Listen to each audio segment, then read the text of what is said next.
당신이 어제 산 그 물건 정말 마음에 드시나요? 아니면 지금 이 순간에도 그래도 괜찮아, 필요했던 거야 라고 스스로를 설득하고 계신가요? 사실 당신의 뇌는 지금 당신을 속이고 있습니다. 그리고 더 충격적인 건 당신은 그 거짓말을 기꺼이 믿고 싶어 한다는 겁니다. 1950년대 심리학자 레온 페스팅거는 한 사이비 종교 집단을 연구했습니다. 이 집단의 교주는 특정 날짜에 지구가 멸망한다고 예언했고 신도들은 집도 팔고 직장도 그만두며 그날을 준비했습니다. 그런데 예언의 날이 지나갔고 당연히 아무 일도 일어나지 않았습니다. 페스팅거는 신도들이 교주를 버리고 뿔뿔이 흩어질 거라 예상했습니다. 그런데 결과는 정반대였습니다. 신도들은 오히려 더 강한 믿음을 가지게 됐고 더 적극적으로 포교 활동을 시작했습니다. 그들은 우리의 믿음이 강해서 신이 지구를 구원했다고 해석했습니다. 도대체 인간의 뇌에서 무슨 일이 벌어진 걸까요? 이게 바로 인지부조화입니다. 당신의 뇌는 모순된 두 가지 생각을 동시에 견딜 수 없습니다. 나는 똑똑한 사람이다 라는 믿음과 나는 쓸데없는 물건에 30만 원을 썼다라는 현실이 충돌하는 순간 당신의 뇌는 극심한 불편함을 느낍니다. 이 불편함은 신체적 고통과 동일한 뇌 영역을 활성화시킵니다. 그래서 뇌는 이 고통을 피하기 위해 현실을 왜곡하기 시작합니다. 아냐, 이건 필요한 물건이었어. 언젠가 쓸 거야. 가격 대비 가치가 충분해라고 스스로를 설득하는 겁니다. 그리고 당신은 그 거짓말을 진심으로 믿게 됩니다. 뇌가 이런 선택을 하는 이유는 명확합니다. 에너지 절약입니다. 당신이 잘못된 선택을 인정하는 순간 뇌는 그 선택을 번복하기 위한 새로운 행동 계획을 세워야 합니다. 환불 절차를 밟거나 자존감을 회복하기 위한 다른 노력을 해야 하죠. 이 모든 과정은 엄청난 인지적 에너지를 소모합니다. 반면 괜찮은 선택이었어라고 믿어버리면 아무것도 하지 않아도 됩니다. 뇌의 입장에서는 훨씬 경제적인 선택입니다. 당신의 뇌는 진실보다 편안함을 선택하도록 설계되어 있습니다. 하지만 이건 시작에 불과합니다. 더 소름 돋는 건 당신이 합리화를 하면 할수록 그 선택에 대한 애착이 강해진다는 사실입니다. 심리학에서는 이를 노력 정당화 효과라고 부릅니다. 1959년 페스팅거와 칼 스미스의 실험을 보시죠. 참가자들에게 지루하기 짝이 없는 과제를 시킵니다. 나사를 끼웠다 빼는 단순 작업을 1시간 동안 반복하는 겁니다. 그 다음 일부 참가자들에게는 1달러를, 다른 참가자들에게는 20달러를 주며 다음 참가자에게 이 과제가 재미있었다고 거짓말을 해달라고 부탁합니다. 실험이 끝나고 참가자들에게 물었습니다. 실제로 그 과제가 얼마나 재미있었나요? 상식적으로 생각하면 20달러를 받은 사람들이 더 긍정적으로 평가해야 합니다. 더 많은 보상을 받았으니까요. 그런데 결과는 정반대였습니다. 1달러를 받은 사람들이 그 지루한 과제를 더 재미있었다고 평가했습니다. 왜 이런 일이 벌어졌을까요? 20달러를 받은 사람들은 돈 때문에 거짓말했다는 명확한 이유가 있었습니다. 인지부조화가 발생하지 않은 겁니다. 하지만 1달러만 받은 사람들은 달랐습니다. 겨우 1달러 때문에 거짓말을 했다는 사실이 자존감과 충돌했습니다. 그래서 뇌는 이렇게 해석했습니다. 내가 거짓말을 한 게 아니야. 실제로 그 과제가 나름 재미있었던 거야. 자신이 한 행동을 정당화하기 위해 기억과 감정까지 조작한 겁니다. 당신의 일상에서도 이 패턴이 반복됩니다. 비싼 헬스장 등록을 해놓고 한 달에 한 번도 안 가면서 언제든 갈 수 있다는 게 중요해라고 말합니다. 별로인 영화를 보고 나와서 연출이 실험적이었어라고 평가합니다. 독하게 대하는 연인과 헤어지지 못하면서 그 사람도 나름의 이유가 있을 거야라고 변화합니다. 모두 같은 메커니즘입니다. 당신이 투자한 시간, 돈, 감정이 클수록 합리화의 강도도 비례해서 강해집니다. 뇌는 당신이 손해를 인정하는 걸 절대 허락하지 않습니다. 그런데 여기서 더 깊은 질문이 생깁니다. 합리화가 이렇게 강력한 착각을 만들어낸다면 우리는 어떻게 좋은 선택과 나쁜 선택을 구분할 수 있을까요? 더 나아가 우리가 좋은 선택이라고 믿는 것들 중 얼마나 많은 것들이 사실은 합리화의 산물일까요? 당신이 지금 다니는 회사를 생각해보세요. 이 회사가 내 비전과 맞아. 여기서 배울 게 많아. 연봉은 적어도 워라벨이 좋잖아 라고 말하고 있다면 정말 그게 진심일까요? 아니면 이미 3년을 투자한 시간이 아까워서 내가 만들어낸 환상일까요? 2011년 듀크 대학에 된 에리얼리 교수 연구팀은 이 질문에 대한 충격적인 답을 찾아냈습니다. 그들은 사람들에게 두 개의 이미지를 보여주고 더 매력적인 쪽을 선택하게 했습니다. 그런 다음 참가자들이 선택한 이미지와 선택하지 않은 이미지를 다시 보여주며 당신이 선택한 건 이쪽이었습니다 라고 말했습니다. 하지만 연구진은 거짓말을 했습니다. 15%의 경우 참가자가 실제로 선택한 것과 반대 이미지를 보여준 겁니다. 놀라운 일이 벌어졌습니다. 참가자들은 자신이 선택하지 않은 이미지를 보면서도 맞아, 이게 내가 선택한 거야 라고 믿었습니다. 더 충격적인 건 그 다음입니다. 왜 이걸 선택했나요? 라는 질문에 참가자들은 유창하게 이유를 설명했습니다. 이쪽 눈매가 더 지적으로 보여서요. 전체적인 균형이 더 좋아 보였어요. 자신이 선택하지도 않은 이미지에 대해 마치 처음부터 처음부터 그걸 선택한 것처럼 완벽한 논리를 만들어낸 겁니다. 이게 바로 당신의 뇌가 작동하는 방식입니다. 선택이 먼저가 아닙니다. 선택 이후의 이유를 만들어냅니다. 그렇다면 우리는 자유의지를 가지고 있는 걸까요? 아니면 우리의 모든 선택은 내가 사후에 조작한 허구일까요? MIT의 신경과학자 안 그레브릴리는 더 나아갑니다. 그의 2008년 연구에서 참가자들의 뇌를 MRI로 스캔하며 선택을 하게 했습니다. 결과는 충격적이었습니다. 참가자가 의식적으로 선택을 했다고 느끼기 7초 전에 이미 뇌의 특정 영역에서 그 선택에 해당하는 신호가 활성화되어 있었습니다. 다시 말해, 당신이 나는 A를 선택했어 라고 의식하는 그 순간 당신의 뇌는 이미 7초 전에 A를 선택한 상태였습니다. 당신이 느끼는 선택의 순간은 사실 착각입니다. 뇌가 이미 결정을 내린 후 당신에게 내가 선택했다는 느낌을 주입한 것뿐입니다. 이 사실은 우리의 정체성을 뿌리째 흔듭니다. 당신이 오늘 점심으로 김치찌개를 선택한 것도, 이 영상을 클릭한 것도, 심지어 지금 이 문장을 읽고 있는 것도 당신의 의식적 선택이 아닐 수 있습니다. 뇌가 먼저 결정하고 당신은 그저 그 결정을 사후에 승인하는 도장일 뿐입니다. 그리고 뇌는 친절하게도 당신에게 이건 내가 원해서 한 거야 라는 환상을 선물합니다. 하지만 더 심각한 문제가 남아 있습니다. 만약 우리의 모든 선택이 이런 식으로 작동한다면 우리는 영원히 나쁜 선택의 늪에서 빠져나올 수 없는 걸까요? 합리화가 합리화를 낳고 착각이 착각을 키우는 악순환에서 벗어날 방법은 없을까요? 여기서 한 가지 흥미로운 현상이 등장합니다. 합리화에도 유효기간이 있다는 겁니다. 2010년 하버드 대학의 데니얼 길버트 교수는 시간의 역설을 연구했습니다. 사람들에게 최근의 한 선택과 10년 전에 한 선택을 평가하게 했습니다. 최근 선택에 대해서는 강한 합리화가 작동했습니다. 좋은 선택이었어, 후회 없어 라는 반응이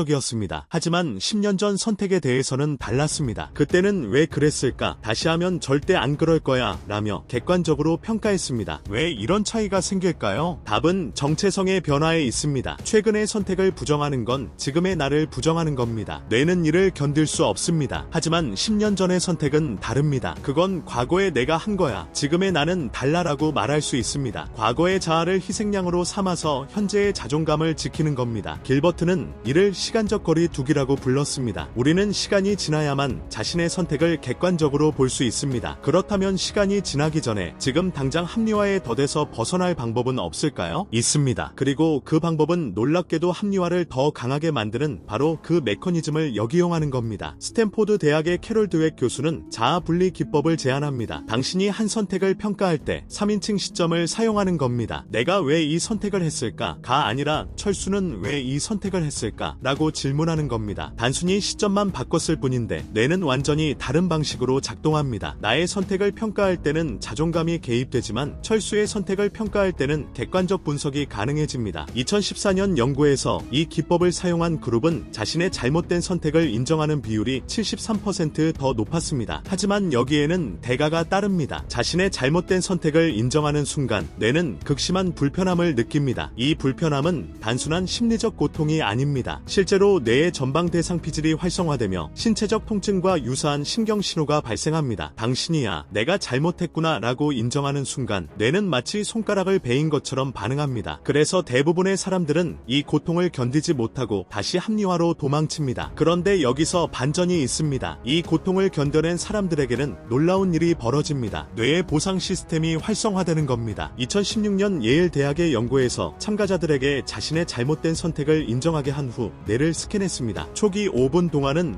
고통 관련 영역이 활성화됐습니다. 하지만 그 후에는 복측선 조체, 즉 도파민이 분비되는 보상 영역이 강하게 반응했습니다. 잘못을 인정하는 것 자체가 보상이 된 겁니다. 왜 이런 일이 벌어질까요? 진화 심리학적으로 보면 답이 명확합니다. 자신의 실수를 인정하는 능력은 생존에 필수적입니다. 잘못된 사냥 방법을 고집하는 부족은 멸종했고 실수를 인정하고 개선하는 부족은 살아남았습니다. 그래서 뇌는 초기 고통을 견디고 실수를 인정한 개체에게 보상을 줍니다. 너는 살아남을 자격이 있어 라는 신호를 도파민으로 전달하는 겁니다. 문제는 현대인의 뇌가 이 메커니즘을 제대로 활용하지 못한다는 겁니다. 우리는 초기 5분의 고통을 견디지 못하고 합리화로 도망치니까요. 그래서 그 뒤에 오는 보상을 경험하지 못합니다. 더 흥미로운 건 이 패턴이 관계에서도 똑같이 작동한다는 겁니다. 당신이 썸을 타는 사람을 떠올려 보세요. 상대가 연락을 잘 안 하고 약속을 자주 취소하고 당신을 우선순위에 두지 않는다는 걸 알면서도 요즘 바쁠 거야, 원래 연락 스타일이 그래라고 합리화합니다. 왜 명백한 무관심을 애정으로 착각할까요? 2009년 컬럼비아 대학의 연구가 그 답을 줍니다. 줍니다. 연구진은 참가자들을 두 그룹으로 나눴습니다. 첫 번째 그룹에게는 호감 있는 사람의 사진과 함께 이 사람은 당신에게 관심이 있습니다 라는 정보를 줬습니다. 두 번째 그룹에게는 이 사람이 당신에게 관심이 있는지 불확실합니다 라고 했습니다. 그리고 며칠 후 그 사람에 대한 호감도를 측정했습니다. 결과는 충격적이었습니다. 불확실한 그룹의 호감도가 70% 더 높았습니다. 확실하게 관심을 보인 사람보다 관심이 있는지 없는지 모호한 사람에게 더 강한 애착을 느낀 겁니다. 이유는 간단합니다. 확실한 관심은 뇌에 보상을 주고 끝납니다. 하지만 불확실함은 뇌를 계속 자극합니다. 혹시 관심이 있는 걸까? 아까 그 말은 무슨 의미였을까? 뇌는 이 불확실성을 해결하려고 끊임없이 그 사람을 생각합니다. 그리고 생각하면 할수록 도파민이 분비됩니다. 도박 중독자가 잭팟을 기다리는 것과 똑같은 메커니즘입니다. 여기서 합리화가 개입합니다. 상대가 무관심하다는 명백한 신호들을 당신의 뇌는 불확실성으로 재해석합니다. 무관심한 게 아니라 아직 확실하지 않은 거야 라고 말이죠. 왜냐하면 상대가 나에게 관심 없다는 사실을 인정하는 순간 그동안 투자한 시간과 감정이 무의미해지니까요. 당신이 보낸 그 많은 메시지들, 상대의 SNS를 확인하며 보낸 시간들, 거절당할까봐 조심스럽게 다가갔던 모든 순간들이 헛수고가 되는 겁니다. 뇌는 이 손실을 인정할 수 없습니다. 그래서 합리화를 선택합니다. 조금만 더 기다리면 돼. 내가 너무 조급했던 거야 라고요. 행동경제학에서는 이를 매몰비용 오류라고 부릅니다. 이미 투자한 비용 때문에 잘못된 선택을 계속 이어가는 겁니다. 노벨경제학상 수상자인 데니얼 카너먼은 이렇게 말했습니다. 인간은 이익을 얻는 것보다 손실을 피하는데 2.5배 더 강한 동기를 느낀다. 당신이 3개월 동안 공들인 관계를 끝내는 건 단순히 한 사람을 포기하는 게 아닙니다. 그 3개월이라는 시간이 무의미했다고 인정하는 겁니다. 뇌는 이 손실을 견딜 수 없어서 관계를 계속 유지하려고 합니다. 설령 그 관계가 당신을 불행하게 만들더라도요. 하지만 여기서 더 잔인한 진실이 드러납니다. 당신이 합리화를 하면 할수록 그 관계에서 빠져나오기는 더 어려워집니다. 심리학자 로버트 치얼디니는 이를 일관성의 원칙이라고 불렀습니다. 인간은 자신의 과거 행동과 일관되게 행동하려는 강한 경향이 있습니다. 당신이 어제 이 사람은 좋은 사람이야 라고 합리화했다면 오늘도 같은 합리화를 이어가야 합니다. 어제의 나를 부정하지 않기 위해서요. 그렇게 하루하루 합리화가 쌓이면 나중에는 그게 당신의 정체성이 됩니다. 나는 이 사람을 사랑하는 사람이라는 정체성 말이죠. 이 정체성을 깨는 건 자아를 부정하는 것과 같습니다. 2015년 스탠포드 대학의 연구는 이 현상을 극명하게 보여줍니다. 참가자들에게 독성 있는 관계에 대한 가상 시나리오를 주고 평가하게 했습니다. 이 관계를 끝내야 할까요? 라는 질문에 시나리오 속 주인공이 3개월 관계를 유지했을 때는 68%가 끝내야 한다고 답했습니다. 하지만 3년 관계를 유지했다고 하자 그 비율이 23%로 급감했습니다. 관계의 질은 똑같았습니다. 단지 투자한 시간만 달랐을 뿐인데 사람들의 판단이 완전히 달라진 겁니다. 이제 당신은 딜레머에 빠집니다. 합리화를 멈추면 지금까지의 투자가 무의미해지고 합리화를 계속하면 더 깊은 늪에 빠집니다. 어느 쪽을 선택해도 고통스럽습니다. 그런데 뇌는 이 둘 중에서 반드시 후자를 선택합니다. 왜냐하면 당장의 고통을 피하는 게 생존에 유리하니까요. 미래의 큰 손실보다 현재의 작은 안정을 선택하는 게 원시시대에는 합리적이었습니다. 내일 사자에게 잡아먹힐지도 모르는데 장기적 계획이 무슨 의미가 있겠습니까? 하지만 현대 사회에서 이 본능은 독이 됩니다. 당신을 서서히 죽이는 관계, 당신의 성장을 막는 직장, 당신의 돈을 빼먹는 습관들에서 벗어나지 못하게 만듭니다. 그렇다면 이 본능을 어떻게 극복할 수 있을까요? 신경과학자들은 한 가지 흥미로운 방법을 제안합니다. 미래 자아와의 대화입니다. 2011년 유출날 할 허시필드 교수는 참가자들에게 나이를 먹은 자신의 얼굴을 가상현실로 보여줬습니다. 그리고 현재의 선택이 미래에 어떤 영향을 미칠지 설명했습니다. 놀랍게도 이 실험을 한 참가자들은 장기 저축률이 2배 이상 증가했습니다. 단순히 늙은 자신의 얼굴을 봤을 뿐인데 뇌는 미래를 현실로 인식하기 시작한 겁니다. 미래의 고통이 추상적인 개념이 아니라 저 사람의 고통으로 구체화됐기 때문입니다. 당신도 지금 당장 이 기법을 적용할 수 있습니다. 눈을 감고 5년 후의 당신을 상상해보세요. 지금 합리화하고 있는 그 선택을 계속 이어간 당신의 모습으로 그 무관심한 사람과 여전히 썸을 타고 있는 5년 후의 당신, 여전히 그 물건을 쓰지 않고 장롱에 처박아둔 5년 후의 당신, 여전히 같은 자리에서 같은 불평을 하고 있는 5년 후의 당신을 구체적으로 그려보세요. 그 사람이 당신에게 뭐라고 말할까요? 그때 끊었어야 했어 라고 말하지 않을까요? 하지만 여기서 또 다른 함정이 있습니다. 미래의 후회를 상상하는 것만으로는 부족합니다. 왜냐하면 뇌는 미래의 후회조차 합리화할 수 있으니까요. 5년 후에도 괜찮을 거야. 그때 가서 생각하면 돼 라고 말이죠. 진짜 변화를 만들려면 한 가지가 더 필요합니다. 바로 사회적 책임입니다. 2008년 오하이오 주립대학의 연구는 이 원리를 증명했습니다. 참가자들에게 금연을 시도하게 했습니다. 첫 번째 그룹은 혼자 금연을 결심했고 두 번째 그룹은 가족이나 친구에게 금연 선언을 했습니다. 6개월 후 성공률을 비교했더니 두 번째 그룹이 3배 더 높았습니다. 왜 이런 차이가 생겼을까요? 혼자 결심을 깨는 건 자신과의 약속을 어기는 겁니다. 뇌는 이걸 쉽게 합리화할 수 있습니다. 한 개비 정도는 괜찮아. 스트레스 받을 때만 피우면 되더라고요. 하지만 다른 사람에게 선언한 약속을 깨는 건 사회적 신뢰를 잃는 겁니다. 뇌는 사회적 배척을 극도로 두려워하도록 진화했습니다. 원시시대의 부족에서 쫓겨나는 건 곧 죽음을 의미했으니까요. 그래서 뇌는 남과의 약속을 어기는 걸 자신과의 약속을 어기는 것보다 훨씬 심각하게 받아들입니다. 당신이 지금 합리화하고 있는 그 선택을 누군가에게 말해보세요. 나 사실 이 물건 필요 없는데 샀어. 저 사람 나한테 관심 없는 거 아는데 계속 매달리고 있어 라고요. 입 밖으로 꺼내는 순간 합리화의 힘이 약해집니다. 왜냐하면 이제 그건 당신 머릿속의 이야기가 아니라 사회적 사실이 되니까요. 상대방이 그럼 끊어라고 말하는 순간 당신은 선택의 기로에 섭니다. 계속 합리화를 하려면 상대방에게도 거짓말을 해야 합니다. 이 비용은 혼자 자신을 속이는 것보다 훨씬 큽니다. 그런데 여기서 정말 중요한 질문이 남습니다. 모든 합리화가 나쁜 걸까요? 어쩌면 합리화는 우리가 살아가는데 필수적인 도구는 아닐까요? 실제로 심리학자들은 적정 수준의 합리화가 정신건강에 필수적이라고 말합니다. 2003년 하버드 대학의 데니얼 길버트는 심리적 면역 체계라는 개념을 제시했습니다. 신체에 면역 체계가 있듯 우리 정신에도 면역 체계가 있다는 겁니다. 이 면역 체계의 핵심이 바로 합리화입니다. 당신이 면접에서 떨어졌을 때 저 회사 워라밸이 안 좋다던데 라고 합리화하는 건 자존감이 무너지는 걸 막아줍니다. 연인에게 차였을 때 우리는 원래 안 맞았어 라고 합리화하는 건 우울증에 빠지는 걸 방지합니다. 이런 합리화가 없다면 우리는 매 실패마다 심각한 정신적 타격을 받을 겁니다. 문제는 적정 수준을 넘어서는 순간입니다. 합리화가 당신을 보호하는 수준을 넘어 당신의 성장을 막고 잘못된 상황에 갇히게 만들 때 독이 됩니다. 그럼 어떻게 이 둘을 구분할 수 있을까요? 심리학자 크리스틴 네프는 간단한 기준을 제시합니다. 이 합리화가 나를 앞으로 나아가게 하는가 아니면 제자리에 머물게 하는가. 면접 탈락 후 저 회사는 안 맞았어. 다음 회사에 더 잘 준비해야겠어 라고 생각한다면 건강한 합리화입니다. 하지만 면접이 원래 운이야. 다음에도 비슷하겠지라고 생각한다면 독이 되는 합리화입니다. 전자는 당신을 행동하게 만들고 후자는 당신을 멈추게 만듭니다. 당신이 지금 하고 있는 합리화를 이 기준으로 판단해보세요. 이 관계는 시간이 필요해라는 합리화가 당신을 더 나은 관계로 이끌고 있나요? 아니면 독성 관계에 묶어두고 있나요? 이 물건은 언젠가 쓸 거야 라는 합리화가 당신의 소비 습관을 개선하고 있나요? 아니면 계속 불필요한 구매를 정당화하고 있나요? 답은 이미 알고 있을 겁니다. 단지 인정하고 싶지 않을 뿐이죠. 그리고 여기서 가장 아이러니한 사실이 드러납니다. 당신이 합리화를 인정하는 순간 합리화의 힘은 사라집니다. 2017년 펜실바니아 대학의 연구진은 참가자들에게 자신이 합리화하고 있는 선택을 찾아내게 했습니다. 나는 지금 이 선택을 합리화하고 있다라고 소리내어 말하게 한 겁니다. 그러자 놀라운 일이 벌어졌습니다. 단지 합리화를 인식한 것만으로 61%의 참가자가 그 선택을 바꿨습니다. 합리화는 무의식 속에서만 작동합니다. 의식의 빛을 비추는 순간 마치 뱀파이어처럼 힘을 잃습니다. 하지만 이 인식조차 뇌는 방해합니다. 당신이 나 지금 합리화하고 있는 건가? 라고 의심하는 순간 뇌는 즉시 반격합니다. 아니야, 이건 합리화가 아니라 정당한 이유야 라고 속삭입니다. 그리고 그 정당성을 뒷받침할 새로운 근거들을 끊임없이 만들어냅니다. 이게 바로 메타합리화, 즉 합리화를 정당화하는 합리화입니다. 당신의 뇌는 2중, 3중의 방어벽을 쳐놓습니다. 이 방어벽을 뚫는 유일한 방법은 외부의 객관적 지표를 사용하는 겁니다. 감정이나 생각이 아니라 측정 가능한 사실 말입니다. 예를 들어 당신이 이 관계는 좋아지고 있어 라고 합리화한다면 실제로 측정해보는 겁니다. 지난 3개월 동안 상대가 먼저 연락한 횟수를 세어보세요. 상대와 만났을 때 행복했던 시간과 불안했던 시간의 비율을 계산해보세요. 숫자는 거짓말하지 않습니다. 당신의 뇌가 그래도 좋은 순간도 있었잖아 라고 속삭일 때 데이터는 전체 시간의 12%였습니다 라고 냉정하게 답합니다. 2013년 MIT의 연구진은 이 원리를 활용해 사람들의 소비 습관을 바꿨습니다. 참가자들에게 스마트폰 앱으로 모든 지출을 기록하게 했습니다. 단순히 기록만 했을 뿐인데 3개월 후 불필요한 지출이 평균 34% 감소했습니다. 아무도 소비를 줄이라고 강요하지 않았습니다. 그저 자신의 소비 패턴을 객관적으로 보여줬을 뿐입니다. 참가자들은 데이터를 보는 순간 깨달았습니다. 나 매주 배달 음식에 15만 원을 쓰고 있었네. 합리화는 추상적인 영역에서만 작동합니다. 구체적인 숫자 앞에서는 무력해집니다. 그런데 그런데 여기서 더 깊은 문제가 등장합니다. 설령 당신이 합리화를 인식하고 데이터로 확인하고 잘못된 선택임을 인정했다 하더라도 여전히 그 선택을 끝내지 못하는 경우가 있습니다. 왜냐하면 합리화는 단순한 인지적 왜곡이 아니기 때문입니다. 그건 정체성의 일부가 되어버렸습니다. 스탠포드 대학의 레온 페스팅거는 이를 자아개념 이론으로 설명합니다. 당신이 3년 동안 나는 이 사람을 사랑한다고 합리화했다면 그건 이제 합리화가 아닙니다. 그건 당신이 누구인지를 정의하는 서사가 됩니다. 나는 한 사람을 오래 사랑할 줄 아는 사람, 나는 쉽게 포기하지 않는 사람이라는 정체성 말입니다. 이 정체성을 버리는 건 단순히 잘못된 선택을 인정하는 게 아닙니다. 나는 누구인가라는 근본적 질문에 대한 답을 바꾸는 겁니다. 뇌는 이 변화를 자아의 죽음으로 인식합니다. 2010년 하버드 대학의 제이슨 미첼 교수는 fMRI로 이 현상을 관찰했습니다. 참가자들에게 자신의 핵심 신념을 부정하는 정보를 보여줬습니다. 그 순간 뇌의 편도체, 즉 생존 위협을 감지하는 영역이 활성화됐습니다. 잘못된 선택을 인정하는 것이 단순한 지적 수정이 아니라 생존 위협으로 처리되는 겁니다. 원시시대의 부족의 가치관을 부정하는 건 추방을 의미했고 추방은 곧 죽음이었습니다. 당신의 뇌는 아직도 그 시절의 알고리즘으로 작동합니다. 그래서 내가 틀렸어 라는 문장이 생명을 위협하는 것처럼 느껴지는 겁니다. 이 두려움을 극복하는 유일한 방법은 역설적이게도 더 큰 정체성을 만드는 겁니다. 나는 한 사람을 끝까지 사랑하는 사람이라는 정체성을 버리는 대신 나는 나 자신을 사랑할 줄 아는 사람이라는 더 큰 정체성으로 대체하는 겁니다. 나는 쉽게 포기하지 않는 사람 대신 나는 잘못된 길을 바로잡을 용기가 있는 사람으로 재정의하는 겁니다. 이렇게 하면 뇌는 자아의 죽음이 아니라 자아의 진화로 받아들입니다. 캐롤 드웩의 성장 마인드셋 이론이 여기서 적용됩니다. 그녀는 사람들을 두 그룹으로 나눴습니다. 고정 마인드셋을 가진 사람들은 나는 원래 이런 사람이야 라고 생각합니다. 이들에게 잘못된 선택을 인정하는 건 자신의 본질을 부정하는 겁니다. 반면 성장 마인드셋을 가진 사람들은 나는 변화하는 사람이야 라고 생각합니다. 이들에게 잘못을 인정하는 건 자아의 위협이 아니라 성장의 증거가 됩니다. 2012년 연구에서 성장 마인드셋을 가진 그룹은 자신의 잘못된 선택을 인정하고 바꾸는 비율이 5배 더 높았습니다. 지금 당신에게 필요한 건 이 마인드셋의 전환입니다. 내가 3년 동안 잘못된 관계에 있었다가 아니라 나는 3년 동안 배웠고 이제 더 나은 선택을 할 준비가 됐다로 프레임을 바꾸는 겁니다. 30만 원을 낭비했다가 아니라 30만 원짜리 교훈을 얻었다로 재해석하는 겁니다. 이건 단순한 긍정적 사고가 아닙니다. 뇌의 방어 기제를 우회하는 전략적 프레이밍입니다. 하지만 여기서 또 하나의 위험이 숨어 있습니다. 이 프레이밍 자체가 새로운 합리화가 될 수 있다는 겁니다. 교훈을 얻었으니까 괜찮아라며 실제 행동 변화는 일으키지 않는 함정 말입니다. 진짜 변화는 프레이밍 이후에 구체적인 행동이 따라올 때만 일어납니다. 심리학자 피터 고리처는 이를 실행 의도라고 불렀습니다. 단순히 나는 변할 거야 가 아니라 언제, 어디서, 무엇을, 어떻게 할 것인지 구체적으로 정하는 겁니다. 2006년 연구에서 고리처는 두 그룹에게 운동 습관을 만들게 했습니다. 첫 번째 그룹에게는 일주일에 3번 운동하세요 라고만 말했습니다. 두 번째 그룹에게는 월수금 오전 7시에 집 앞 헬스장에서 30분 러닝머신을 뛰세요 라고 구체적으로 지시했습니다. 3개월 후 첫 번째 그룹의 성공률은 34%였지만 두 번째 그룹은 91%였습니다. 구체성이 실행을 만들고 실행이 정체성을 바꿉니다. 당신이 끊어야 할 관계가 있다면 언젠가 끊어야지 가 아니라 목요일 저녁 7시에 카페에서 만나서 우리 이제 그만 만나자고 말하겠다고 정하세요. 버려야 할 물건이 있다면 언젠가 버려야지 가 아니라 이번 주 토요일 오전 10시에 재활용센터에 가져다 주겠다고 정하세요. 뇌는 추상적인 계획은 무시하지만 구체적인 계획은 실제 기억처럼 저장합니다. 그리고 그 시간이 다가오면 자동으로 행동하게 만듭니다. 그런데 이 모든 전략에도 불구하고 여전히 많은 사람들이 변하지 못합니다. 왜냐하면 합리화의 가장 강력한 형태가 아직 남아있기 때문입니다. 바로 희망 합리화입니다. 조금만 더 기다리면 달라질 거야. 이 문장이 얼마나 많은 사람들을 잘못된 선택에 묶어두는지 아십니까? 2014년 유실라의 연구진은 독성 관계에 있는 커플 500쌍을 5년간 추적했습니다. 그중 73%가 상대가 변할 거라는 희망 때문에 관계를 유지했습니다. 5년 후 실제로 관계가 개선된 비율은 8%에 불과했습니다. 92%는 그대로였거나 더 나빠졌습니다. 하지만 그들은 여전히 기다리고 있었습니다. 희망은 가장 아름다운 합리화이자 가장 잔인한 감옥입니다. 신경과학적으로 보면 희망은 도파민 시스템과 직접 연결되어 있습니다. 스탠포드 대학의 로버트 세폴스키 교수는 원숭이 실험으로 이를 증명했습니다. 원숭이에게 버튼을 누르면 가끔 먹이가 나온다고 학습시켰습니다. 100% 확률도 아니고 0% 확률도 아닌 불확실한 확률이었습니다. 그러자 원숭이는 중독된 것처럼 버튼을 버튼을 눌렀습니다. 뇌를 스캔해보니 먹이를 받을 때가 아니라 버튼을 누르는 순간에 도파민이 분비됐습니다. 혹시 이번에는 이라는 기대 자체가 보상이 된 겁니다. 당신이 혹시 이번에는 연락이 올까? 혹시 이번에는 달라질까? 하며 희망을 품는 순간 뇌는 마치 슬롯머신을 당기는 것처럼 도파민을 받습니다. 실제로 상황이 나아지지 않아도 상관없습니다. 희망 자체가 중독성 있는 보상이니까요. 이 중독을 끊는 유일한 방법은 희망의 기한을 정하는 겁니다. 무기한 희망은 합리화지만 기한이 있는 희망은 전략이 됩니다. 행동경제학자 댄 에리얼리는 이를 프리커밋먼트 전략이라고 불렀습니다. 미리 약속하는 겁니다. 3개월 동안 변화가 없으면 끝내겠다. 이번 달까지 그 물건을 안 쓰면 버리겠다고요. 그리고 이 약속을 지키기 위해 외부 장치를 활용합니다. 친구에게 선언하거나 달력에 표시하거나 돈을 거는 겁니다. 2009년 예일 대학의 연구진은 금연하려는 사람들에게 실험을 했습니다. 한 그룹에게는 만약 3개월 안에 금연에 실패하면 당신이 가장 싫어하는 정치단체에 $500를 기부하겠다는 계약서에 서명하게 했습니다. 다른 그룹에게는 그냥 금연하라고만 했습니다. 결과는 극명했습니다. 계약서에 서명한 그룹의 성공률이 3배 높았습니다. 손실에 대한 두려움이 변화를 만든 겁니다. 뇌는 미래의 이익보다 현재의 손실을 더 강하게 느끼니까요. 당신도 지금 당장 이 전략을 쓸 수 있습니다. 끊어야 할 관계, 버려야 할 습관, 바꿔야 할 선택의 기한을 정하세요. 그리고 그 기한 안에 변화가 없으면 무조건 실행할 구체적인 행동을 정하세요. 3개월 후에도 상대가 나를 우선순위에 두지 않으면 그날 바로 이별을 통보한다. 이번 주까지 그 옷을 안 입으면 토요일에 기부한다. 이 문장을 종이에 쓰고 친구에게 보내고 휴대폰 알람에 설정하세요. 합리화는 애매함 속에서 자라지만 명확한 경계선 앞에서는 힘을 잃습니다. 하지만 가장 강력한 합리화가 하나 더 남았습니다. 지금까지 설명한 모든 것을 알면서도 당신은 이렇게 생각할 수 있습니다. 그래, 나도 알아. 근데 내 상황은 달라. 이게 바로 예외주의 합리화입니다. 모든 원칙이 다른 사람에게는 적용되지만 나에게는 특별한 사정이 있다고 믿는 겁니다. 심리학자들은 이를 근본적 귀인 오류의 역전이라고 부릅니다. 다른 사람이 실패하면 그 사람이 멍청해서 라고 생각하지만 내가 실패하면 상황이 어려워서 라고 생각하는 경향 말입니다. 2016년 프린스턴 대학의 연구는 이 현상을 극명하게 보여줍니다. 참가자들에게 다른 사람의 잘못된 선택 사례를 보여주고 평가하게 했습니다. 97%가 그 사람은 합리화하고 있다고 정확히 진단했습니다. 하지만 똑같은 패턴의 자기 선택을 평가할 때는 단 31%만이 합리화를 인정했습니다. 우리는 다른 사람의 자기 기만은 명확히 보지만 자신의 자기 기만은 보지 못하도록 설계되어 있습니다. 이 맹점을 극복하는 가장 효과적인 방법은 제3자 테스트입니다. 당신의 상황을 친한 친구가 겪고 있다고 상상해보세요. 그 친구가 와서 나는 이 사람과 3년째 썸 타는데 상대가 연락을 잘 안 하고 약속도 자주 취소해. 근데 바쁜 것 같아. 조금만 더 기다리면 될 것 같아 라고 말한다면 당신은 뭐라고 조언하겠습니까? 아마 그 사람 너한테 관심 없어. 빨리 끊어라고 말할 겁니다. 그런데 왜 똑같은 상황에 처한 자신에게는 정반대로 판단할까요? 2012년 미시간 대학의 이든 크로스 교수는 이 기법을 실험했습니다. 참가자들에게 자신의 문제를 2인칭 시점으로 설명하게 했습니다. 나는 왜 이럴까? 대신 너는 왜 이럴까? 라고 질문하게 한 겁니다. 단순히 대명사만 바꿨을 뿐인데 문제 해결 능력이 62% 향상됐습니다. 뇌는 나의 문제는 특별하게 취급하지만 너의 문제는 객관적으로 분석하도록 진화했습니다. 지금 당신이 합리화하고 있는 그 선택을 종이에 쓰되 3인칭으로 작성해보세요. 철수는 3년 동안 회사에 다니면서 한 번도 승진하지 못했다. 상사는 계속 조금만 더 기다려봐라고 말한다. 철수는 이 회사에서 배울 게 많다고 생각한다. 이렇게 쓰고 다시 읽어보세요. 마치 상담사가 된 것처럼 이 사람에게 조언한다면 뭐라고 하겠습니까? 그게 바로 당신이 들어야 할 진실입니다. 그런데 이 모든 기법들에는 공통된 전제가 하나 있습니다. 당신이 진실을 알고 싶어 한다는 전제 말입니다. 하지만 정말 충격적인 사실은 대부분의 사람들은 진실을 원하지 않는다는 겁니다. 진실보다 편안함을 원합니다. 변화보다 익숙함을 원합니다. 고통스러운 성장보다 안락한 정체를 선택합니다. 하버드 대학의 댄 길버트가 2005년 진행한 연구는 이를 적나라하게 보여줍니다. 참가자들에게 두 가지 선택지를 줬습니다. 첫 번째는 당신의 모든 선택이 옳았는지 틀렸는지 알려주는 마법의 거울이었고, 두 번째는 당신의 모든 선택이 옳았다고 확신하게 만드는 마법의 안경이었습니다. 어느 쪽을 선택하겠습니까? 상식적으로는 거울을 선택해야 합니다. 진실을 알아야 더 나은 선택을 할 수 있으니까요. 하지만 실제로는 78%가 안경을 선택했습니다. 사람들은 진실보다 확신을 원했습니다. 성장보다 위안을 원했습니다. 이게 바로 합리화의 가장 깊은 층입니다. 합리화는 단순한 인지적 오류가 아닙니다. 그건 의식적 선택입니다. 당신은 속고 있는 게 아니라 속기를 선택하고 있습니다. 겁니다. 왜냐하면 진실을 마주하는 순간 변해야 하니까요. 변화는 불확실하고 두렵고 고통스럽습니다. 반면 합리화는 확실하고 편안하고 익숙합니다. 뇌는 언제나 확실성을 선택하도록 설계되어 있습니다. 그렇다면 우리는 영원히 합리화의 포로로 살아갈 수밖에 없는 걸까요? 아닙니다. 한 가지 예외가 있습니다. 바로 위기입니다. 신경과학자들은 이를 혼란의 창이라고 부릅니다. 급작스러운 위기 상황에서는 뇌의 기존 패턴이 무너지고 새로운 패턴을 받아들일 준비가 됩니다. 2008년 금융위기 때 많은 사람들이 평생 유지하던 소비 습관을 하루아침에 바꿨습니다. 암 진단을 받은 사람들이 수십 년간 피우던 담배를 즉시 끊었습니다. 연인의 배신을 목격한 순간 3년간의 집착이 사라졌습니다. 위기는 합리화의 방어벽을 한순간에 무너뜨립니다. 하지만 위기를 기다릴 필요는 없습니다. 당신은 인위적으로 위기를 만들 수 있습니다. 심리학자 팀 페리스는 이를 공포 설정이라고 불렀습니다. 최악의 시나리오를 구체적으로 상상하는 겁니다. 지금 이 선택을 10년 더 이어간다면 어떻게 될까? 추상적인 미래가 아니라 생생한 악몽으로 그려보는 겁니다. 2013년 연구에서 이 기법을 사용한 참가자들은 변화 행동을 시작할 확률이 4배 높았습니다. 가상의 위기가 실제 위기만큼 강력한 동기를 만들어낸 겁니다. 지금 당신이 합리화하고 있는 그 선택을 10년 후까지 이어간 모습을 상상해보세요. 40대가 되어서도 여전히 조금만 더라고 말하는 당신, 50대가 되어서도 쓰지 않는 물건들로 가득 찬 집에 사는 당신, 60대가 되어서도 그때 끝냈어야 했는데 라고 후회하는 당신을 구체적으로 그려보세요. 그 사람의 얼굴에 어떤 표정이 보입니까? 그 사람이 지금의 당신에게 뭐라고 말할까요? 이 질문에 정직하게 답하는 순간 합리화는 무너집니다. 하지만 여기서 가장 역설적인 진실이 드러납니다. 당신이 이 모든 것을 알고도 여전히 변하지 않는다면 그건 합리화가 아닐 수도 있습니다. 어쩌면 그게 진짜 당신의 선택일 수도 있습니다. 옥스퍼드 대학의 철학자 존 엘스터는 진정한 선호와 왜곡된 선호를 구분했습니다. 당신이 독성 관계를 유지하는 게 정말로 합리화 때문일까요? 아니면 고통스럽더라도 혼자 있는 것보다는 낫다는 게 진짜 당신의 판단일까요? 불필요한 물건을 버리지 않는 게 정말 합리화일까요? 아니면 그 물건이 주는 심리적 안정감이 공간보다 더 중요하다는 게 진짜 당신의 가치관일까요? 모든 것이 합리화는 아닙니다. 때로는 당신의 선택이 비합리적으로 보여도 그게 당신에게는 최선일 수 있습니다. 문제는 이 둘을 구분하는 겁니다. 진짜 선택과 합리화된 선택을 어떻게 구분할까요? 2017년 예일 대학의 연구진은 한 가지 명확한 기준을 제시했습니다. 시간이 지날수록 만족도가 증가하는가, 감소하는가. 진짜 좋은 선택은 시간이 지나도 만족도가 유지되거나 증가합니다. 하지만 합리화된 선택은 시간이 지날수록 만족도를 유지하기 위해 더 강한 합리화가 필요해집니다. 3개월 전에는 이 관계 괜찮아라고 한번 말하면 됐는데 지금은 하루에 10번씩 스스로를 설득해야 한다면 그건 합리화입니다. 1년 전에는 그 물건을 볼 때 기뻤는데 지금은 볼 때마다 언젠가 쓸 거야 라고 변명해야 한다면 그건 합리화입니다. 당신의 선택을 시간의 흐름 속에서 평가해보세요. 점점 더 편해지고 있습니까? 아니면 점점 더 많은 변명이 필요합니까? 답은 이미 알고 있을 겁니다. 단지 그 답을 받아들일 준비가 되어 있는지의 문제일 뿐입니다. 그리고 여기서 가장 중요한 질문이 남습니다. 만약 당신이 지금까지 수십 개의 잘못된 선택을 합리화하며 살아왔다면 당신의 인생 전체가 거짓말 위에 세워진 건 아닐까요? 당신이 믿어왔던 모든 것들, 당신의 가치관, 당신의 정체성조차 합리화의 산물은 아닐까요? 실제로 실존주의 철학자 장폴 사르트르는 이렇게 말했습니다. 인간은 자유롭도록 저주받았다. 우리는 매 순간 선택하고 그 선택으로 우리 자신을 만들어갑니다. 하지만 그 선택이 진짜인지 합리화인지 구분할 수 없습니다. 왜냐하면 구분하는 주체인 나 자체가 과거의 선택들로 만들어졌으니까요. 이건 순환 논리입니다. 합리화로 만들어진 자아가 자신의 합리화를 판단하는 겁니다. 거짓말쟁이가 자기는 정직하다고 증언하는 것과 같습니다. 그렇다면 우리는 영원히 진실에 도달할 수 없는 걸까요? MIT의 철학자 알렉스 번이 제시한 답은 놀랍습니다. 진실에 도달할 수는 없지만 거짓에서 멀어질 수는 있다. 당신이 무엇이 옳은지는 알 수 없어도 무엇이 명백히 틀렸는지는 알 수 있습니다. 당신을 불행하게 만드는 관계, 당신의 성장을 막는 습관, 당신의 자원을 낭비하는 선택들을 하나씩 제거해가는 겁니다. 속어법으로 진실에 접근하는 겁니다. 이 과정은 고통스럽습니다. 왜냐하면 잘못된 선택을 하나씩 인정할 때마다 자아의 일부가 무너지니까요. 나는 좋은 관계를 만드는 사람이라는 믿음이 깨지고 나는 현명한 소비자라는 자아상이 산산조각 나고 나는 내 인생을 통제하고 있어 라는 환상이 사라집니다. 하지만 무너진 자리에서 더 진실한 자아가 자랍니다. 나는 실수하지만 배우는 사람, 나는 속지만 다시 일어나는 사람, 나는 완벽하지 않지만 정직한 사람이라는 새로운 정체성 말입니다. 2019년 스탠포드 대학의 장기 추적 연구는 이 과정을 거친 사람들의 10년 후를 관찰했습니다. 자신의 합리화를 직면하고 하나씩 깨뜨린 사람들은 10년 후 삶의 만족도가 평균 43% 증가했습니다. 반면 합리화를 유지한 사람들은 만족도가 12% 감소했습니다. 단기적으로는 합리화가 더 편했지만 장기적으로는 진실이 더 행복했던 겁니다. 뇌는 당장의 안정을 선택하지만 삶은 장기적 진실에 보상합니다. 그렇다면 지금 당장 무엇을 해야 할까요? 거대한 변화를 시도하지 마세요. 뇌는 큰 변화를 위협으로 인식하고 강하게 저항합니다. 대신 가장 작고 명백한 합리화부터 깨뜨리세요. 1년 동안 안 입은 옷 한 벌을 버리세요. 일주일에 한 번도 안 하는 구독 서비스를 해지하세요. 답장이 없는 사람에게 보내는 메시지를 멈추세요. 이렇게 작은 합리화를 깨뜨릴 때마다 뇌는 배웁니다.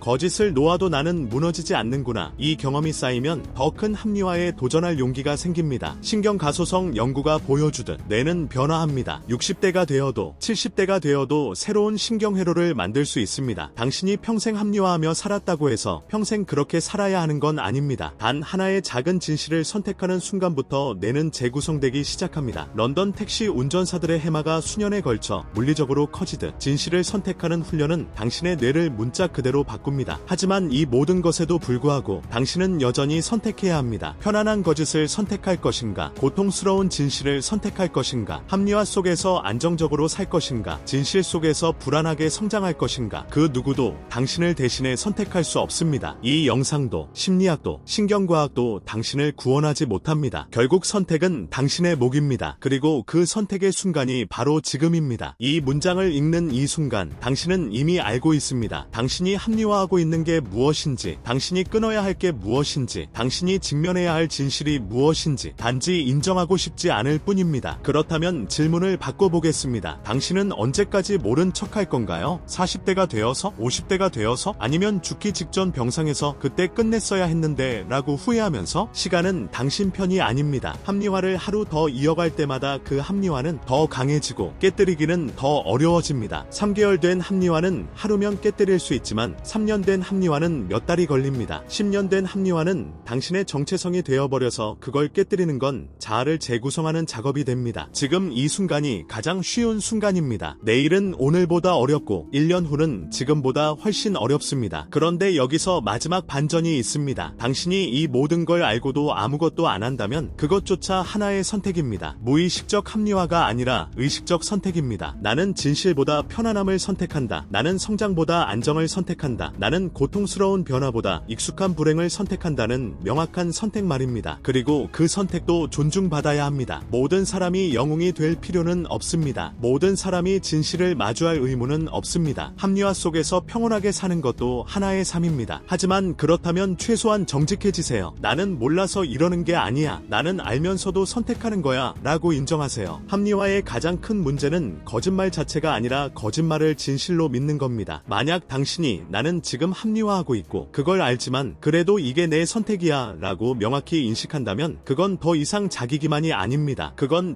자기결정입니다. 결과에 대한 책임도 명확해집니다. 나중에 몰랐어, 어쩔 수 없었어 라고 변명할 수 없습니다. 당신은 알고 있었고 선택했고 그 결과를 받아들이는 겁니다. 심리학자 빅터 프랭클은 아우슈비츠 수용소에서 이렇게 깨달았습니다. 인간에게서 모든 걸 빼앗을 수 있어도 단 한 가지는 빼앗을 수 없다. 주어진 환경에서 어떤 태도를 취할지 선택하는 자유. 당신이 처한 상황은 바꾸지 못할 수도 있습니다. 하지만 그 상황을 어떻게 해석하고 어떻게 반응할지는 언제나 당신의 선택입니다. 합리화도 선택이고 직면도 선택입니다. 도망도 선택이고 용기도 선택입니다. 그 선택이 당신을 만듭니다. 2020년 코펜하겐 대학의 연구는 말기암 환자들을 인터뷰했습니다. 인생에서 가장 후회되는 게 뭡니까? 라는 질문에 87%가 비슷한 답을 했습니다. 했던 일을 후회하는 게 아니라 하지 않은 일을 후회한다. 고백하지 못한 사랑, 시도하지 않은 도전, 끝내지 못한 관계, 버리지 못한 자존심. 그들이 후회한 건 실패가 아니었습니다. 시도조차 하지 않은 것, 진실을 외면한 것, 합리화로 도망친 것이었습니다. 당신도 병상에 누워서 똑같은 후회를 할 건가요? 뇌과학은 흥미로운 사실을 발견했습니다. 인간의 뇌는 실제로 경험한 후회보다 경험하지 못한 후회를 더 강하게 느낍니다. 고백했다가 거절당한 기억보다 고백하지 못해서 평생 궁금해하는 기억이 더 오래 남습니다. 투자했다가 실패한 후회보다 투자 기회를 놓친 후회가 더 큽니다. 나쁜 선택을 했다는 후회보다 좋은 선택을 하지 못했다는 후회가 더 깊습니다. 왜냐하면 실제로 일어난 일은 내가 처리하고 받아들일 수 있지만 일어나지 않은 일은 영원히 만약으로 남기 때문입니다. 당신이 지금 하지 않는 선택 선택은 10년 후에 가장 큰 후회로 돌아옵니다. 그때 끝냈더라면, 그때 버렸더라면, 그때 용기 냈더라면 이라는 만약들이 당신을 평생 괴롭힙니다. 반면 지금 용기 내서 한 선택은 설령 그게 실패로 끝나도 적어도 해봤다는 위안을 줍니다. 당신의 미래 자아는 지금의 당신이 용기 없음을 용서하지 못할 겁니다. 그렇다면 구체적으로 무엇부터 시작해야 할까요? 스탠포드 대학의 BJ 포그 교수가 개발한 타이니 헤빗 기법이 답을 줍니다. 거대한 변화를 목표로 하지 마세요. 2분 안에 끝나는 가장 작은 행동부터 시작하세요. 끊어야 할 관계가 있다면 오늘 하루만 먼저 연락하지 않기로 시작하세요. 버려야 할 물건이 있다면 서랍 하나만 정리하기로 시작하세요. 바꿔야 할 습관이 있다면 10분만 다르게 행동하기로 시작하세요. 작은 성공은 뇌에게 증거를 제공합니다. 나는 변할 수 있어 라는 추상적 믿음이 아니라 나는 어제 변했어 라는 구체적 경험 말입니다. 이 경험이 쌓이면 자기 효능감이 생깁니다. 자기 효능감은 더 큰 도전을 가능하게 만듭니다. 2주 동안 먼저 연락하지 않은 사람은 이별을 통보할 수 있게 됩니다. 서랍 하나를 정리한 사람은 방 전체를 정리할 수 있게 됩니다. 10분을 바꾼 사람은 하루를 바꿀 수 있게 됩니다. 변화는 폭발이 아니라 축적입니다. 하지만 이 과정에서 반드시 경험하게 될 순간이 있습니다. 바로 금단 현상입니다. 합리화를 끊는 건 중독을 끊는 것과 같습니다. 처음 며칠은 극심한 불안을 느낍니다. 내가 잘못 선택한 건 아닐까? 그래도 돌아가면 안 될까? 너무 성급했던 거 아닐까? 뇌가 익숙한 패턴으로 돌아가려고 저항하는 겁니다. 신경과학자들은 이 시기를 재구성 기간이라고 부릅니다. 뇌가 새로운 신경회로를 만들기 위해 기존 회로를 해체하는 시기입니다. 가장 불안하고 혼란스러운 순간이지만 동시에 가장 중요한 순간입니다. 이 시기를 견디는 유일한 방법은 앵커 포인트를 만드는 겁니다. 흔들릴 때마다 돌아올 지점을 명확히 해두는 겁니다. 왜 나는 이 선택을 했는가를 구체적으로 기록해두세요. 단순히 머리로 생각하는 게 아니라 종이에 쓰거나 녹음으로 남기세요. 나는 3년 동안 상대의 무시를 견뎠고 그 때문에 우울증 약을 먹었고 내 자존감이 바닥을 쳤다. 나는 더 이상 이렇게 살지 않기로 결심했다. 이렇게 구체적으로 기록하세요. 흔들릴 때마다 이걸 다시 읽으세요. 과거의 고통이 현재의 유혹을 이길 수 있게 해줍니다. 그리고 3주가 지나면 놀라운 일이 벌어집니다. 뇌의 신경회로가 재편성되기 시작합니다. 예전에는 상대 생각이 하루에 50번 났는데 이제는 5번으로 줄어듭니다. 예전에는 그 물건이 있던 자리가 신경 쓰였는데 이제는 빈 공간이 편안해집니다. 예전에는 합리화가 자동으로 튀어나왔는데 이제는 진실이 먼저 떠오릅니다. 당신의 기본 설정이 바뀐 겁니다. 변화가 노력이 아니라 자연스러운 상태가 됩니다. 런던 대학의 2010년 연구는 새로운 습관이 자동화되는데 평균 66일이 걸린다는 걸 발견했습니다. 21일이 아니라 66일입니다. 2달이 조금 넘는 시간입니다. 이 기간만 견디면 뇌는 새로운 당신을 기본값으로 받아들입니다. 합리화 없이 사는 게 더 이상 어렵거나 불편하지 않게 됩니다. 오히려 그게 자연스러운 상태가 됩니다. 하지만 여기서 마지막 경고가 필요합니다. 합리화를 깨뜨린다고 해서 모든 문제가 해결되는 건 아닙니다. 독성 관계를 끝낸다고 즉시 완벽한 관계가 찾아오지 않습니다. 나쁜 습관을 끊는다고 즉시 좋은 습관이 생기지 않습니다. 진실을 마주한다고 즉시 행복해지지 않습니다. 합리화를 깨뜨리는 건 출발점일 뿐입니다. 그 이후의 긴 여정은 여전히 당신의 목입니다. 그리고 그 여정은 외롭고 힘듭니다. 주변 사람들은 당신의 변화를 이해하지 못합니다. 왜 갑자기? 너무 극단적인 거 아냐? 좀 더 생각해봐라고 말립니다. 왜냐하면 그들도 자신의 합리화 속에 살고 있으니까요. 당신의 변화는 그들에게 거울이 됩니다. 당신이 용기 내서 끊어낸 순간 그들은 자신이 끊지 못하고 있다는 걸 깨닫게 됩니다. 그래서 그들은 당신을 말립니다. 당신이 실패해야 그들의 합리화가 정당화되니까요. 이 외로움을 견디는 유일한 방법은 미래의 보상을 명확히 상상하는 겁니다. 1년 후의 당신, 5년 후의 당신, 10년 후의 당신을 구체적으로 그려보세요. 합리화의 사슬에서 벗어나 자유롭게 선택하는 당신, 과거의 결정에 끌려다니지 않는 당신, 진실한 관계와 의미 있는 일로 채워진 당신의 삶을 생생하게 상상하세요. 이 미래가 현재의 고통을 견딜 이유가 됩니다. 신경과학자 안토니오 다마지오는 이렇게 말했습니다. 우리는 느끼기 때문에 생각한다. 이성이 감정보다 우선하는 게 아닙니다. 감정이 이성을 이끕니다. 당신이 합리화를 깨뜨리는 건 논리적 결정이 아닙니다. 그건 감정적 결단입니다. 더 이상은 못 참겠어 라는 분노, 나는 이것보다 나은 대우를 받을 자격이 있어 라는 자존감, 나는 더 나은 삶을 살 수 있어 라는 희망, 이런 감정들이 충분히 강해질 때 비로소 변화가 일어납니다. 그 감정의 임계점에 도달하기 전까지는 아무리 많은 정보를 알아도 소용없습니다. 그렇다면 어떻게 그 감정의 임계점에 도달할 수 있을까요? 역설적이게도 더 많이 느끼는 겁니다. 고통을 회피하지 말고 정면으로 느끼세요. 상대의 무시가 주는 수치심, 낭비한 돈에 대한 자괴감, 흘려보낸 시간에 대한 분노를 억누르지 마세요. 합리화하세요. 그 감정들이 충분히 쌓여야 변화의 에너지가 됩니다. 합리화는 감정을 마비시킵니다. 괜찮아, 별일 아니야, 이 정도면 참을 만해라며 고통의 신호를 무시하게 만듭니다. 하지만 고통은 신호입니다. 무언가 잘못됐다는, 변화가 필요하다는 신호입니다. 그 신호를 존중하세요. 유클라의 매튜 리버만 교수는 감정 명명 기법을 제안합니다. 느끼는 감정을 정확한 단어로 표현하는 겁니다. 기분이 안 좋아가 아니라 나는 지금 배신감을 느끼고 있어. 나는 무시당했다는 수치심을 느끼고 있어. 나는 내 결정에 대한 후회와 자책을 느끼고 있어. 라고 구체적으로 명명하세요. 2007년 연구에서 이 기법을 사용한 참가자들은 감정의 강도가 50% 감소했지만 동시에 감정에 대한 통제력은 70% 증가했습니다. 감정을 명명하는 순간 감정에 압도당하는 게 아니라 감정을 관찰하게 됩니다. 그리고 관찰하는 순간 선택할 수 있게 됩니다. 그리고 마지막으로 가장 중요한 진실을 말하겠습니다. 당신은 완벽해질 필요가 없습니다. 모든 합리화를 깨뜨릴 필요도 없습니다. 완전히 진실한 사람이 될 필요도 없습니다. 그건 불가능합니다. 인간은 본질적으로 자기기만적 존재입니다. 우리의 뇌는 생존을 위해 현실을 왜곡하도록 진화했습니다. 당신이 할 수 있는 건, 그리고 해야 하는 건 조금씩 나아지는 겁니다. 어제보다 오늘 하나의 합리화를 더 깨뜨리는 겁니다. 작년보다 올해 하나의 진실을 더 마주하는 겁니다. 완벽한 삶이 아니라 조금 더 진실한 삶을 선택하는 겁니다.